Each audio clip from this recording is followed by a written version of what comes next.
All, ಎಲ್ರಿಗೂ Nandini ಸವಿರುಚಿಗೆ welcome. ಇವತ್ತು easy and simple ಆಗಿ ಕ್ವಿಕ್ಕಾಗಿ ಮಾಡ್ಕೊಳ್ಳೋ ಪುದೀನ ರೈಸ್ ರೆಸಿಪಿನ ಹೇಳ್ಕೊಡ್ತಾ ಇದ್ದೀನಿ. ಗ್ರೈಂಡ್ ಮಾಡ್ಕೊಳೋದಕ್ಕೆ 4 ಮೆಣಸಿನ್ಕಾಯಿ, ಶುಂಠಿ, ಬೆಳ್ಳುಳ್ಳಿ, ಪುದೀನ ಆ್ಯಂಡ್ ಕೊತ್ತಂಬರಿ ಆ್ಯಂಡ್ ಆಯಿಲಲ್ಲಿ ಹಾಕ್ಕೊಳೋದಕ್ಕೆ ಪಲಾವ್ ಎಲೆ, ಆಫ್ ಏಲಕ್ಕಿ, ಗೋಡಂಬಿ, ಈರುಳ್ಳಿ, ಪುದೀನ ತೊಗೊಂಡಿದ್ದೀನಿ. ಈಗ ಇದನ್ನೆಲ್ಲ ಒಂದು ಮಿಕ್ಸರ್ ಜಾರ್ನಲ್ಲಿ ಹಾಕ್ಬಿಟ್ಟು ಗ್ರೈಂಡ್ ಮಾಡ್ಕೊಳ್ಳೋಣ. ಒಂದು ಪ್ಯಾನ್ಗೆ 2 ಟೇಬಲ್ ಸ್ಪೂನ್ ಆಯಿಲ್ ಹಾಕ್ಬಿಟ್ಟು ಏಲಕ್ಕಿ ಮತ್ತು ಪಲಾವ್ ಎಲೆನ ಹಾಕೋಣ. ಹಾಗೆ ಗೋಡಂಬಿ ಹಾಕ್ಬಿಟ್ಟು ಜೀರಿಗೆ ಹಾಕಿ ಫ್ರೈ ಮಾಡ್ಕೊಳ್ಳೋಣ.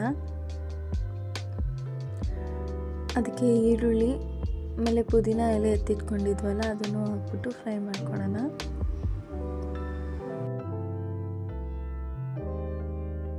ಈಗ ಅದು ಫ್ರೈ ಆದಮೇಲೆ ಗ್ರೈಂಡ್ ಮಾಡ್ಕೊಂಡಿದ್ವಲ್ಲ ಆ ಪೇಸ್ಟ್ನ ಹಾಕ್ಬಿಟ್ಟು ಅದನ್ನು ಒಂದು ಸ್ವಲ್ಪ ಹೊತ್ತು ಹಸಿ ವಾಸನೆ ಹೋಗೋವರೆಗೂ ಫ್ರೈ ಮಾಡ್ಕೋಬೇಕು. ಅದಕ್ಕೆ ಉಪ್ಪು, ಅರಿಶಿನ ಆಮೇಲೆ ಕೋರಿಯಂಡರ್ ಪೌಡರ್ ಹಾಕ್ಬಿಟ್ಟು ಅದನ್ನು ಒಂದು ಸ್ವಲ್ಪ ಹೊತ್ತು ಆಯಿಲ್ ಬಿಟ್ಕೊಳ್ಳೋವರೆಗೂ ಫ್ರೈ ಮಾಡ್ಕೊಳ್ಳೋಣ. ಅದಾದಮೇಲೆ ಮಾಡಿಟ್ಕೊಂಡಿರೋ ಅನ್ನ ಹಾಕ್ಕೊಂಡ್ಬಿಟ್ಟು ಅದನ್ನು ಕಲಿಸ್ಕೊಂಡು ಅದಾದಮೇಲೆ ಒಂದು 1/2 ನಿಂಬೆಹಣ್ಣು ಹಿಂಡ್ಕೊಂಡ್ರೆ ಟೇಸ್ಟಿಯಾಗಿರೋ ಪುದೀನ ರೈಸ್ ರೆಡಿ.